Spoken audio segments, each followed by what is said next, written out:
Imagine for a moment that you are a doctor and you are currently fighting a virus that is spreading across the world rapidly. 600 million people have already been infected, and if nothing is done, they will all die. You have two drugs available to you, Vaccine A and Vaccine B, but you are only able to push one into mass production. Vaccine A is estimated to save 200 million lives, whereas Vaccine B has a 40% chance of saving all lives and a 60% chance that no lives will be saved.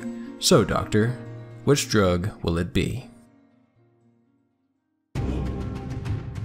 Dead Cells is a game about balancing risk and reward, resolve and regret. From the progression system where you risk those much needed health buffs for dedicated weapon enhancement to those ever so tempting cursed treasure chests that will make a single hit lethal to you, Dead Cells loves to make you deal with uncomfortable decisions. And at the core of each and every one of those decisions is something we have all experienced, a cognitive bias known as loss aversion.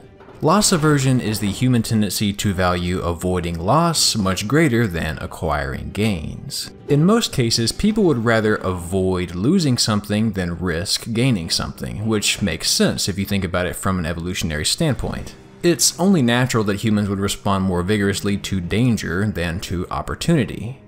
In the vaccine study I mentioned a moment ago, developed by these two behavioral economists, most subjects, including myself and probably you, chose Vaccine A over Vaccine B. The reason for this is not because you're a psychopath, that's another study.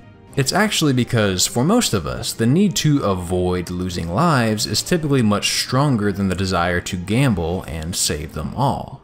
After all, saving 200 million lives is a safe and sound decision. And as you can imagine, this bias makes us behave in some interesting ways. It may be hard to say no to buying something because it's only available while supplies last or for a limited time. Similarly, in a game like Dead Cells, you may have a purple bow that you really like and want to focus your build around. But selecting a purple boost means you'll be sacrificing that extra few percent of health when you could be buffing your health more with another color. Does that small percentage really matter in the long run? Probably not, but status boosts can be hard to come by, which makes passing on the safer option really tough. It hurts to say goodbye because of our cognitive tendency to avoid loss, despite how small that loss might actually be. And a ton of games like to toy with you and take advantage of that bias as well by making us either feel really good about ourselves when we decide to take a risk, or really pathetic if we err on the safe side. In Spelunky, there is an unbeatable ghost that will appear if you get greedy and spend a little too much time in a level. It'll kill you in one hit, and so to avoid loss, most players will simply get out of the level quickly, even though with a little skill you can avoid it for a bit and grab some extra goodies. Shovel Knight has these checkpoints that you can break if you want to get some extra cash, but of course smashing your checkpoint means smashing your security of coming back here if you die, so only confident players will flirt with that. Paper Mario allows you to block attacks if you press A with good timing, which will reduce the damage Mario takes, and if you press B with perfect timing, you'll negate the enemy's move altogether and Mario will counterattack. But of course with B, you are at greater risk of taking full damage if you miss that delicate handful of frames for the input. At the core of any great risk-reward system or setup is this loss aversion. One of my favorite examples of this from Dead Cells comes from the Slumbering Sanctuary. This nasty little biome took me through the spin cycle my first time playing through it with some of the most interesting twists the game had to offer. Now, obviously the entire premise of Dead Cells is to die and keep retrying sections over and over, but I'm going to talk about this level as if it's someone's first run through it, because I feel like that's when the indecision is most gripping. Up front, you'll run into a door that has no clear way to get past it, and eventually you'll probably run into a second door just like it. With both of those closed, you'll be funneled down a path with several tough enemies, some you're familiar with, and others you aren't at this point. It's tough the first time through, but the most unsettling part of this first path is that it's riddled with statues of enemies that, like most statues, don't do anything. However, you're still kind of on edge because the name of the biome suggests that they won't be statues for long, they're just slumbering. After you pick up the wall climbing rune, you'll come across this heavily garnished switch. Naturally, you flip the switch, and then all at once it hits you that you just opened those special doors, and you probably just woke all of these slumbering enemies, and brother, they're gonna be cranky. But another thing you may realize once you come across this checkpoint is that this is only the second one you've seen for this entire first half of the dungeon. The only other checkpoint you've activated was right at the start of the level, and now you are faced with an interesting decision. Do I go back to the entrance and try to take the path of least resistance to an open door, or do I go another way and backtrack where I just came from? In earlier biomes, backtracking wasn't really an issue if you killed off all the enemies because nothing respawns and you can warp around quickly. But here in the no longer Slumbering Sanctuary, the way you just came from is repopulated with new scary baddies you've never tangled with before. Plus, it was already a challenge to get just to this point. So backtracking no longer feels like a treasure hunt. In fact, it kind of harkens back to that old Metroid feeling of just trying to stay alive until you found that next recharge station. Do you go the shorter path and just try to make it to the next biome safely? Or do you get more greedy and decide to take your chances for more treasure and more cells? And I think this is the point where the indecision that comes with Lost Aversion really hits hard, because there is absolutely a lot to lose here. A solid run, potentially a nice build, money, cells, confidence, but of course there is a ton to be gained as well. I'm sure there was a large chunk of you that played this section and despite feeling the deep hesitation of what to do next, decided to just be brave and clear out the entire stage.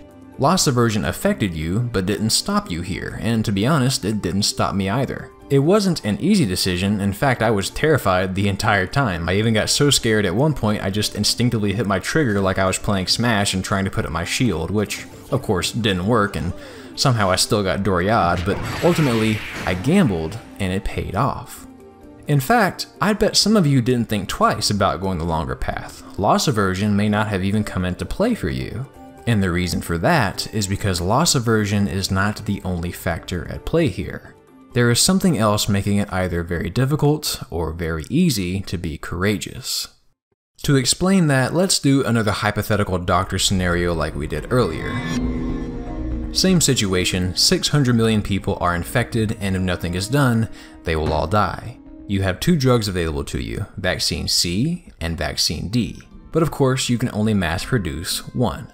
With Vaccine C, 400 million people will die for sure, but if you choose Vaccine D, you have a 40% chance that no one will die and a 60% chance that 600 million people will die. Which drug will it be this time? If you picked Vaccine D, you'd be in the majority. In fact, 78% of people that took this original study chose D, including myself. But what's fascinating, and what some of you clever folks may have noticed, is that vaccines A and C and vaccines B and D are identical to one another in how many lives they will actually save. Each scenario was simply phrased a bit differently. You essentially answered the exact same question twice, but more than likely gave different answers each time, which is absurd. How could so many people prefer vaccine A over B, but prefer D over C? Of course, loss aversion is a huge factor in both cases, but to define loss, our brains need something to anchor onto, a reference. And this is where reference dependence comes into play. Reference dependence refers to the fact that we don't base our decisions in terms of what things are at face value, but relative to an existing norm or baseline. Essentially, it's not about the thing itself, but how different the thing is to the norm. For example, we don't think about the fact that a sale of 10% off usually isn't very much actual money. We just think, well, it's cheaper now than it usually is. And for the same reasons, we typically don't think about the vaccines in terms of raw number of lives saved. We use the wording of each question as a reference for the change from the norm. And that's what makes the verbiage so important.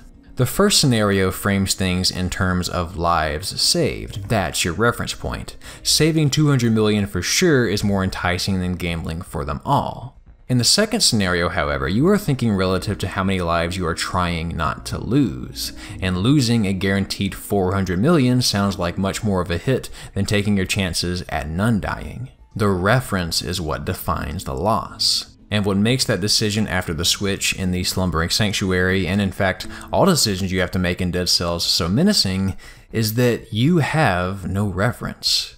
At least not a well-defined one by the game.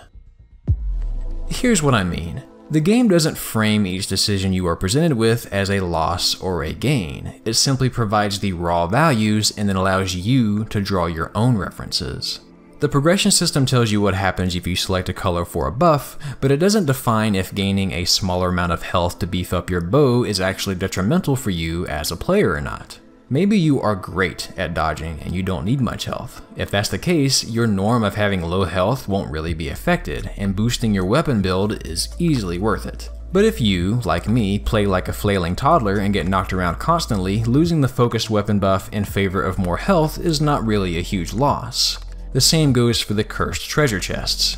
I can't tell you how many of these things I skipped because I knew inevitably I was going to get nicked by a stray attack. But then again, you may be the player to never pass them up because you just are that confident. And when you are just beginning to find your rhythm at playing Dead Cells, I think this is when the decisions are most hair-pulling. Because you feel like you could be skilled enough to take the long path in the Slumbering Sanctuary and grab out some extra goodies, but then again you haven't seen those new frozen enemies in action yet. What could I lose here if I go for it? And what are the odds of me losing it if I do?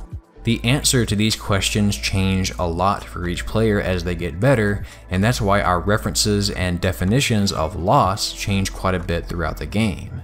And it's clear that the developers wanted to create an experience where the difficulty didn't rest solely in the enemy design or quantity, but also with the player's ability to know when to gamble versus when to play it safe. This is Sebastian Bernard, one of the lead developers on Dead Cells, when asked about the difficulty of the game. We don't like pretty much every player, we don't like any kind of unfair difficulty. So we wanted to go for something which was, when you get killed, usually it's because you've been too greedy. So you feel too confident and you just get kicked quickly. In fact, the Dead Cells development team prepared for people to get greedy as well. Sebastian noted at a GDC that their approach to permadeath was that dying is not simply losing, it actually comes with benefits. You can't go backwards to previous biomes during a run. However, if you die, you get to go back to the beginning and find new weapons and use new permanent runes on earlier areas, which opens up new paths and new opportunities. Again, even death in this game can be a loss or a gain, depending on your own reference point. It's up to you to draw the reference on how well the run is going, how good your build is looking, how many cells you have, if you've got the rune from the biome or not, and then decide what exactly a loss actually is. I could go on, but I think you get the picture of how all the different factors can make every decision you make throughout your journey just grueling. To wrap this up, loss aversion on its own is not what makes risk-reward systems and setups so powerful. It's that we, the players, have to decide at any given moment during a game what exactly a loss is. I picked Dead Cells for this video because I think it's the perfect game to illustrate this point, but it's true for any risk-reward setup. If I am a skilled enough player at Shovel Knight, missing out on that extra money in the checkpoints is probably a bigger loss than losing the checkpoint itself. But if I'm somewhere between good and great at it, suddenly the choice is not so clear-cut. The vaccine problems make the decisions a bit easier by providing reference of what a loss is, but typically games don't do that. And because you have to provide your own reference and your baselines constantly change as you play, excruciating indecision is always around the corner. Hey, thanks for watching. If you are new here and you like what you saw, feel free to leave a like and subscribe for more deep dives into psychology and game design like this. More videos soon, but in the meantime, be sure to check out my video to the right on how Zelda Twilight Princess uses hedonistic discounting theory. Take care of yourself, and I'll see you next time.